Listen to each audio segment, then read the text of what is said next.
as religion, as lieutenants, as DCC lieutenants, as whatever position we occupy, we are servants.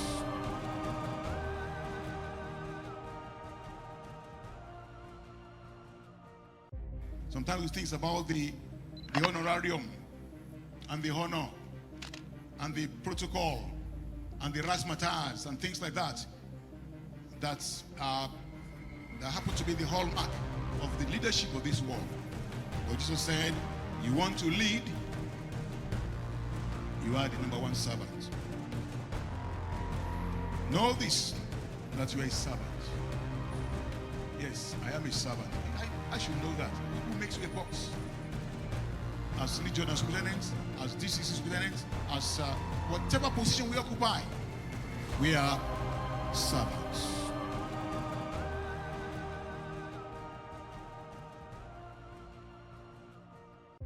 Sometimes we think about the honorarium and the honor and the protocol and the razzmatazz and things like that that happen to be the hallmark of the leadership of this world. But Jesus said, you want to lead, you are the number one servant. Know this, that you are a servant. Yes, I am a servant. I should know that. Who makes you a boss? As legion, as lieutenants, as DCC lieutenants, as whatever position we occupy, we are servants.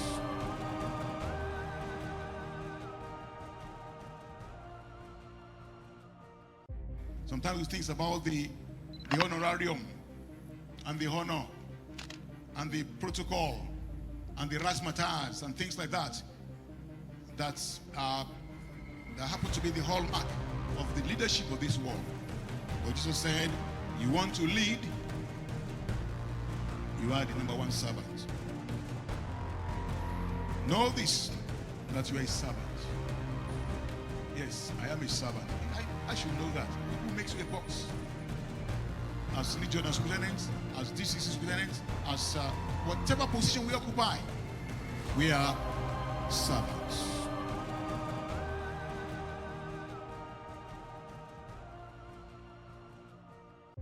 Sometimes we think about the honorarium and the honor and the protocol and the razzmatazz and things like that that happen to be the hallmark of the leadership of this world.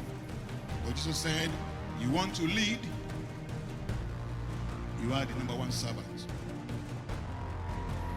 Know this, that you are a servant. Yes, I am a servant. I should know that. Who makes you a boss? As legion, as lieutenants, as DCC lieutenants, as whatever position we occupy, we are servants.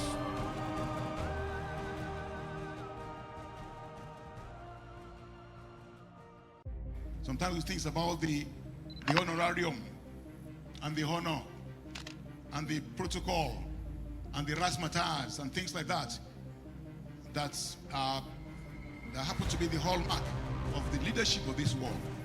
But Jesus said, you want to lead, you are the number one servant. Know this, that you are a servant. Yes, I am a servant. I should know that. Who makes you a boss? As legion, as lieutenants, as DCC lieutenants, as whatever position we occupy, we are servants.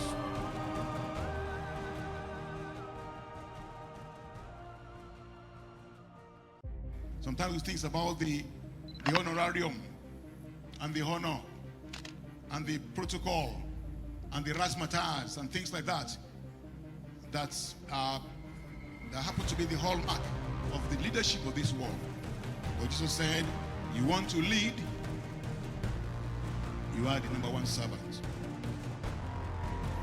Know this, that you are a servant. Yes, I am a servant. I should know that. Who makes you a boss? As legion, as lieutenants, as DCC lieutenants, as whatever position we occupy, we are servants.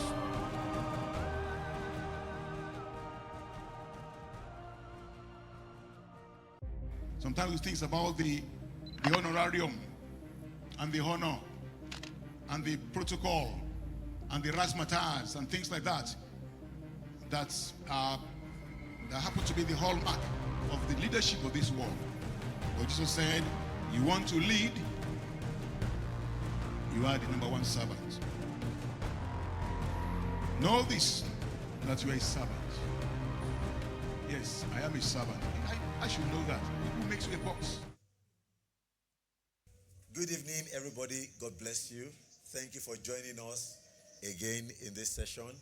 My name is Tolu Topadada, and we are looking at this very beautiful topic that says reaching and leading Gen Z, a non-negotiable for church growth. During the conference, the pastors' conference, we had a very engaging, very lovely session yesterday by one of our fathers, Pastor Ademu Agun, about the Gen Z. In fact, that session just nailed what we're about to talk about. So please, I encourage everyone to go back and watch that session. But now I have amazing Gen Zs with me to talk about how reaching out to Gen Z is non-negotiable for church growth. But I won't be doing this alone. I have my co-moderator with us, joining us online, Elder John Mark Oladele. You want to say hi to the audience?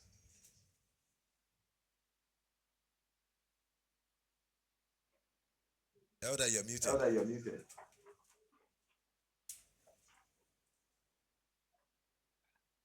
Oh, hello, good evening, everyone.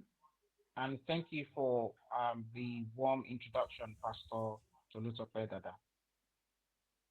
Thank you very much. Thank you very much. So, the guest here, the guest here, typical Gen Z, right beside me is Evangelist Daniel Akisumi. He pastors a youth church in one of our churches in Lagos. Thank you for joining us. Thank you for having me. Okay, so online, I have Felicia Oyeniran. She's the secretary for CAC Youth Fellowship, Meda-Eshe region. Meda-Eshe region consists of FCT, Niger State, and Kaduna State. So she's the secretary for the youth across those states. Felicia, nice to have you here. It's an absolute pleasure to be here. Good evening. Okay, then I have with me Marvelous, all the way from Bayelsa. He's a southerner, though he's not from Bayelsa, but he's in Bayelsa at the moment, in Nigerian Law School. Marvelous Oshukeji, lovely to have you here. Hello, good evening. It's lovely to be here this evening. Okay, so please let's see your beautiful faces, Marvelous and Felicia. So let me just start straight up. I'll just ask maybe one question to break the ice, then I'll hand over to Elder John Mark. So right from you, Daniel, a Gen Z will follow a church that We follow each other as scriptural and synergized. Okay, Felicia, Gen Z will follow a church that Follow a church that shows love on Mondays, not just on Sundays. Oh, she. Marvelous. Gen Z will follow a church that is willing to accept them for who they are. Okay. Yeah, let me hand over to you. So we can clearly see that we have a plethora of responses.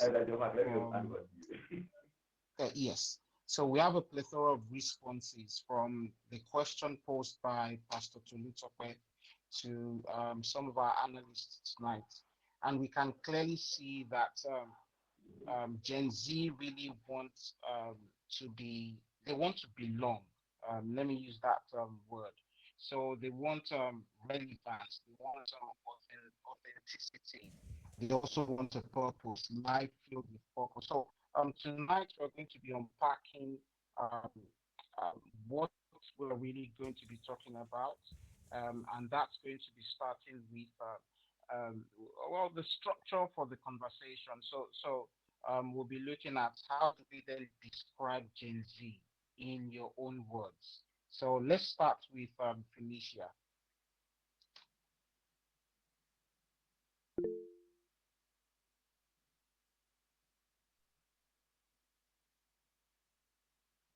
Did you hear him? You're muted.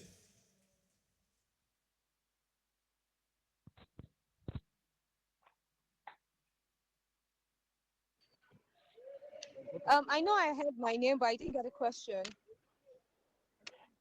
So yeah, so started off saying that we can clearly see by each and every of you. So it's a plethora of responses, diverse in nature. But then, one clear that Gen Z want authenticity, they want relevance, they want to feel purpose. How can we bring these three together? So we then get integrity of tonight. I want us to first look at the first. So the and what in our own by I the think phrase. Elder John Mark's network is really bad. Could you pick up his? Were you able to get his question? Uh, is it the voice that can hear? Because Okay, why, here. let's just sort that out. Let me go to Daniel. Now, what do you think attracts a typical Gen Z to a church, and what drives them away in the context of CAC? Because what attracts them to a church? What I think attracts Gen Z to the church is the integrity of the church, the integrity of the people in the church. Like Elder John Mark mentioned, he said authenticity. Gen Z were born into the digital life, so they want to be involved. They want to be inclusive in whatever the church is doing. They don't want to be ostracized. They don't want to feel hostile in the church. I've seen scenarios where someone will say, I don't feel like I belong here. Like, what am I doing here? The language is not resonating with me. So Gen Z want to be part of the settings. They want to see what is happening. Show us everything plainly. Let us see it. They don't want the tradition that you just say obey. They want the tradition that you can explain and they can understand, they can contextualize it. They will be able to apply to themselves.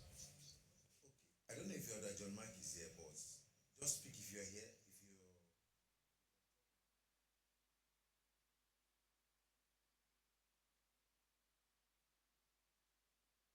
If you're let me go to Felicia. So now you are a youth leader. I don't want you to start sharing because there are experiences I know you've had. But how do you think pastors can mentor Gen Z without making them feel silenced? Because I don't. You were not in the. If you're in the last session, I know Daniel. Maybe I'll throw this to Daniel. Now, a pastor that has seen what those babas are experiencing. Already, when those babas said, I just know that me, I'm gentle compared to our fathers. I'm very gentle. Do you understand? A Yes, pastor sir. who has seen that kind of shaggy pro match, you think that pastor want to trust more? So, how do pastors manage that excitement, that strength? Felicia, let me throw this to you. I know you may not get the full context because we just had a gas boost session of with some of our babas. So, how does a pastor mentor Gen Z without making them feel silenced, and then without the pastor also feeling threatened? Yeah. Because the threat is real. Trust me, it's real. Yeah, Felicia, over to you. Okay, so one thing I would say is that for anybody to feel like a certain type of way, that means that you are not viewing things in perspective, and this is what I mean. For you to actually feel threatened, that means you are not seeing the overall good that is possible in that scenario. And for you to also feel like you are silenced is because you feel like you are not heard. So where do we now bring in the middle ground? Allow people to talk without preempting their end. One of the things that Gen Z hates is the fact that I am talking, probably because you have gone through it. Nobody's denying it. You have gone through it, agreed. But allow me to do my own going through. I don't know if you understand. Allow me to do my own going through. Don't preempt the end. Everybody wants to be heard. And I think that's where the problem is. Allow the Gen Zs to be heard. Let them talk, okay? And then use your own wealth of experience to weave it in, whatever contribution in love, and in building up of relationship. Because trying to get through to somebody without any relationship is looking like a command. It's looking like um go and do this because I feel like I've gone through it and your emotions might not be valid. That's one. And then for our fathers that feel threatened in a way, and threatened and putting it in caps lock is we don't even know as much as they do, and we don't even have, like Yoruba proverb will say, if you allow me, that even if a child has new clothes like the elders, it can never have the rag like the elders. So there is no basis to be to be threatened. To me, there's no basis. There's no basis because it's not about cho, like we will say. They have shown workings, so it's just for them to weave the workings into the cho. I don't know if I've pressed my message. Okay, thank you very much. Elder John Mark, are you with us now?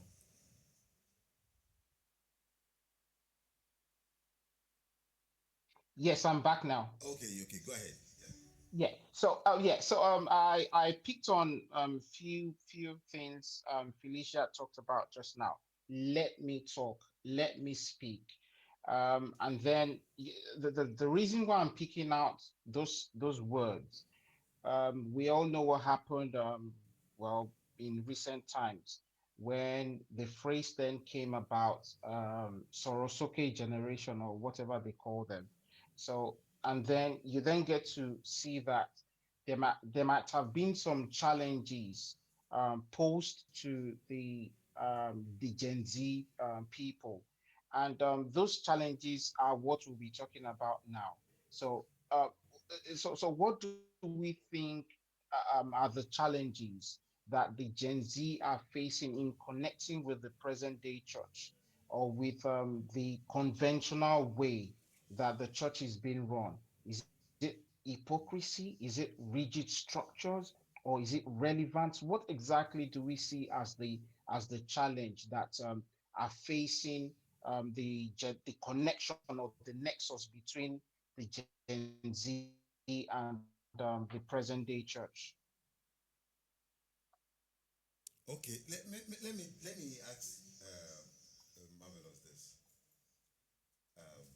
If you could design the church from scratch, if a typical Gen Z could design this church from scratch, please give us a picture of how you feel it will look like. So good evening, everybody. My opinion basically on the question on or how I perceive what Pastor Tolu Tokwe has asked is that if a Gen Z is to build a church on his own or in his sense or on his volition, I feel like it would make it like, let's say, take for example Pastor Aaron. He builds a church that would accommodate people of his age, people of his mindset, and not people that would literally come and influence what the contemporary world knows of now with the things that are archaic. I feel like when someone of our age, or okay, let me put it in a simple word. If we are to build a church that is Gen Z based, we would open it to a lot of opportunities, let people come and showcase what they can do, as opposed to what we used to do as of before, making people bring up innovations, allowing people express themselves. Like they said, authenticity is key, as opposed to a Gen Z church. Allow people express themselves how they want to, and not you directing them on what to Okay, do so all the let me time. let me follow up. And Sorry, let me just stop you. Let me follow up with you on that on this question. What does authenticity from a pastor mean? I pastor you a youth church, so please, I really want to learn from you guys. When people say authenticity, authenticity, kick on go less, so what exactly? What is the core of this authenticity? So authenticity is, in basic English, is the quality of being genuine or real. So in literal sense, it means that allowing somebody express themselves how they are, how they feel they can express themselves best, not trying to fine tune ways or trying to lead them in ways they should. Okay, just allowing people express how they feel, what they can do, and not caging their capabilities and talents somewhat. That's my perspective of what I mean, what I understand as authenticity, sir. Okay, let me also ask this, Marvelous. So, Marvelous plays football. Am I correct? Yes, sir, I do, sir. You play football, and I'm sure you follow some football clubs. Now, maybe their style, their approach to game, their game strategy, their in-game strategy, and so on and so forth. There are so many areas that some of these coaches look at when they then come up with setting up their own teams. We have coaches that are pragmatic, right? You Yes, sir. have coaches that they want you to express yourself on the pitch. You have coaches that want you to be fluid on the pitch, meaning that you play your ball with high risk, which may not eventually bring results, but they want you to just express yourself, right? Yes, sir. So there are different styles. You mentioned Pastor Iren earlier on. I can give you examples of some other churches that we have around. So where would be the place of? I know this may not necessarily appeal to the Gen Z, but you have the older generation. But where would be the but you want a church where both the young, the old are all integrated in that worship.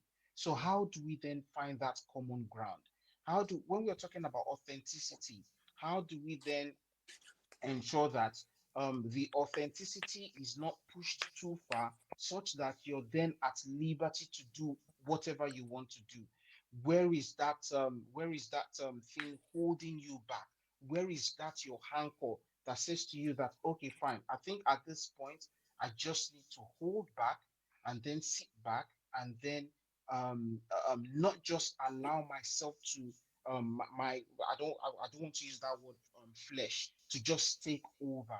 Where is that pragmatic nature or style to our authenticity? Marvelous.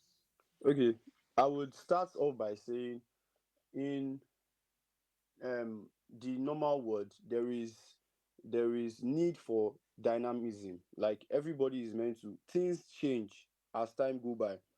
Take for example, back in the days when I was younger, I used to follow my mother to the market, and then they would always keep money in sacks that they tie close to their clothes, to their body, like close to their private parts. They call it akpo when we're younger. But now, as time went by, to be safer with money or savings that you have, you don't keep them in things like colo anymore. You put them in banks. This is where we have OP, PAMP, them, and the sort of banks that we have nowadays. In my understanding, or to the best of my knowledge, I feel like if we want a church that will be compatible for both the old and the young, the old should be able to be dynamic, learn to evolve, learn to grow into the age of the Gen Zs, look into their advices. Sometimes we tend to overdo. Sometimes we might tend to be like, we know best, we know best. And again, sorry, somebody mentioned that um the older people have more knowledge than the younger people. Slightly, I disagree. I disagree because nowadays young people look smarter and more knowledgeable than the older people. And this is not coming from a place of disrespect or bias. I'm just saying it because that is what it actually looks like in the actual sense of it. People that are younger tend to be smarter than people that are older because of how we have integrated into technology, internet, and access to the technological aspect of the world.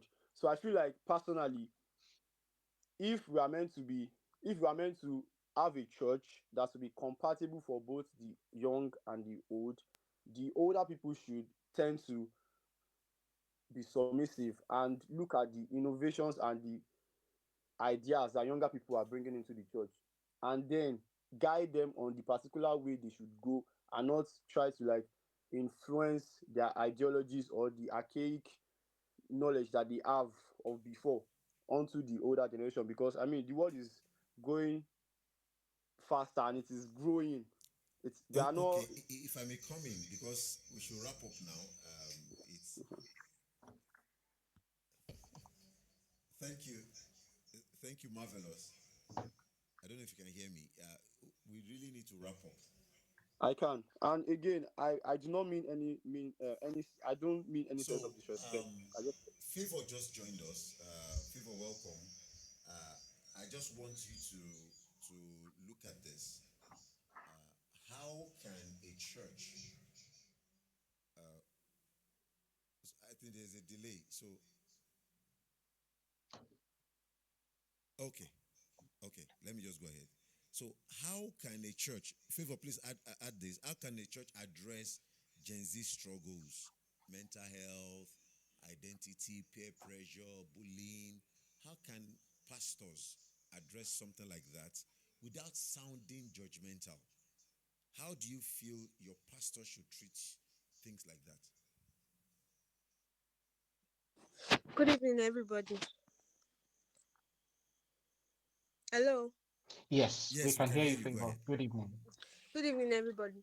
So, from my own opinion, I feel like pastors should try to educate themselves in the aspect of mental health so that they can get a better understanding.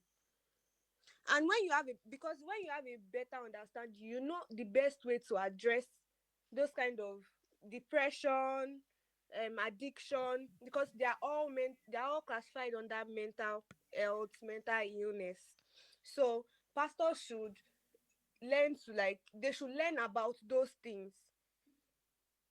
They should attend workshops. They should even invite people that are knowledgeable to address the youth on those type of things.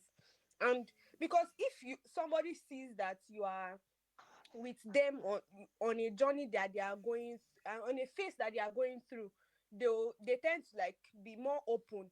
And when youths are more open to their pastor, then they'll trust them. And when the pastor is trying to like talk about it to them, they don't feel judged. Instead, they feel loved and feel advised. And at the same time, the tone at which they should address those particular subjects should not be from a place of judgment. It should be from a place of love.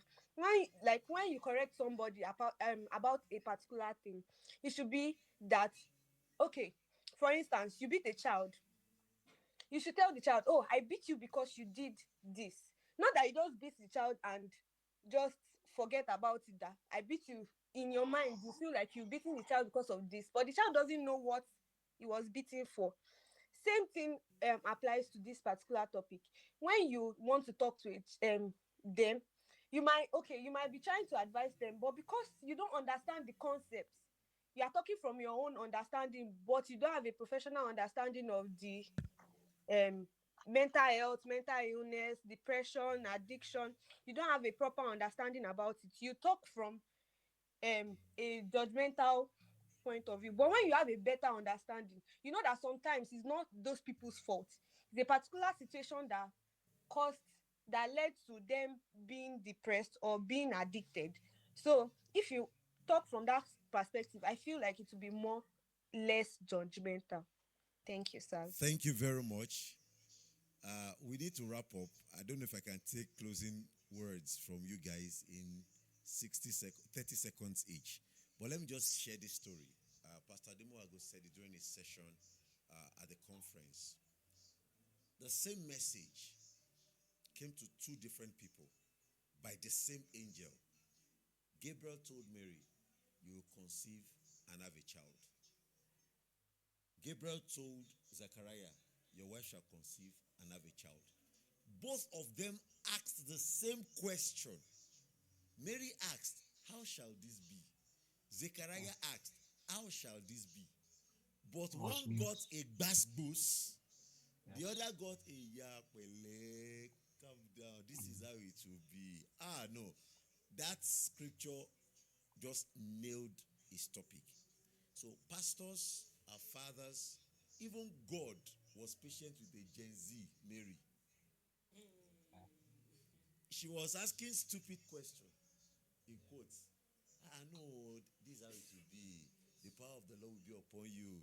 The angel of the Lord will come overshadow you. You will do this, you will do that. The other Agbalagba asked, how shall this thing be? Èmi ló bá sọ̀rọ̀ báyẹn. So how you will handle an older person or someone in our generation or a bit older than us may be different from how you will handle this generation. So let's just be a little bit patient with this, our beautiful, amazing Gen Z. So let's have your closing thoughts. Let me start with Daniel. And then, Elder John Mark, please, your closing thoughts. We need to leave now in the next 2 minutes. Okay, all right. Thank you to our Gen Z analysts, to our leaders, and to everyone who's joined tonight.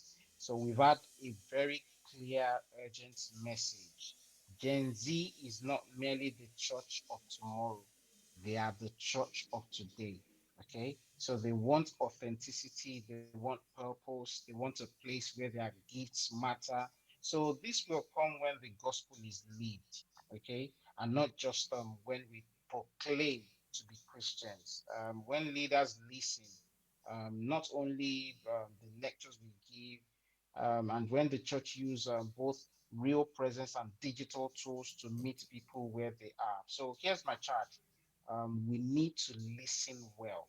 We need to give young people real responsibility and build bridges between online engagement and in-person discipleship. If we do this, we bring fresh life and multiply our reach. God Thank you. bless you all. Thank you very much, sir. So, Daniel, over to you. 30 seconds. When we started, you say Gen Z likes a church. I said that is scriptural and synergized. I meant Gen Zs are not anti-scriptures. Gen Zs are not wanting to fizzle out the babas and take over the church. From a perspective of a pastor, I want to say that it will take time, patience, but we need to understand that also we need to grow up to that level where they can trust us to leadership. And also to the fathers, we are not wanting to fizzle them out. We are not wanting to push them out. In fact, we desire the experience. We also want to be synergized in the church. Maybe this is a plea as a pastor that we also want to be synergized in the church. And the church also, even to the youth, to the Gen Zs, the church is a safe zone anytime, any day. God bless you. Church is safer than outside there. Yes. God bless you. Felicia, your parting words. 30 seconds, please. Okay, I don't know if you can hear me, Yes, I can hear you. but We I can, like we to. can. Okay, so my take to the church will be that we should stop demonizing struggles. We should stop painting struggles as demon infused all the time. Yes, there are cases like that, but we should also have an open heart and, as much as possible, be accommodating and correcting love. And to the Gen Zs, yes, it might be a lot of struggle, but we can wait it out. We want love, but we will not get it by shouting and by doing all of those things that we do. We need to farabale a lot of times.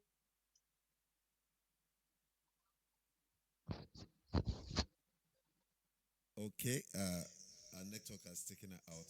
Okay, Favor, let's have your parting words. Favor, are you there? Um, yes, Little good bit evening. Okay, and just get, get elders to hear our idea. And I Okay, Favor, go ahead. so well, what I have to say, because I didn't meet a lot of the session, is concerning the part I was asked, and it's just that we should pay more attention to the mental health of our um Gen Zs, because we're the ones that are taking over the church at this point. Yes, because we're the ones going into the church at this moment, and we're the ones taking over the church now. We should pay attention. We should not like, yes, like she said, we should not demonize. We should not say, this thing needs deliverance. There are a lot of people in mental health facilities now that is not because of they are possessed, but it's just because a maybe trauma. We have things that can cause, that can lead to a particular mental illness. So we should pay more attention to the youth, and we as youths too, we should also listen to our elders, and God will help all of us in Jesus' name. Thank you very much. Marvelous. 30 seconds. My parting words would be on communication. Constant communication with our leaders, constant communication with our Gen Z people. Some pastors tend not to keep up constant communication with members of their church that are youths. Take for example, someone goes to school and then you would not talk to the person till they come back to church. These are some of the things that are not right. Sometimes I've experienced some of those things that I leave church and nobody asks of me throughout until I come back, and they'll be saying, "Oh, where were you? How are you?" Some of these things, sometimes youths like us sometimes have the need to talk to people that are older than us, not our fathers and mothers, but spiritual leaders that can help us and guide us into the way of the Lord and take some crucial decisions in our life. So my ending will be that communication with younger people so as to know what they want, what they feel, what will be good for both the older and the younger generation should be taken into consideration. Thank you. Thank, thank you. God bless you. Thank you, viewers, for joining us. Thank you, Daniel, Welcome, sir. Elder John Mark, Thank you. Felicia, Favor, Marvelous. Thank you guys for joining us. What Marvelous just said is sad and it's heartbreaking that someone will leave church, go to school, and all through the semester, not a single person in that church will say,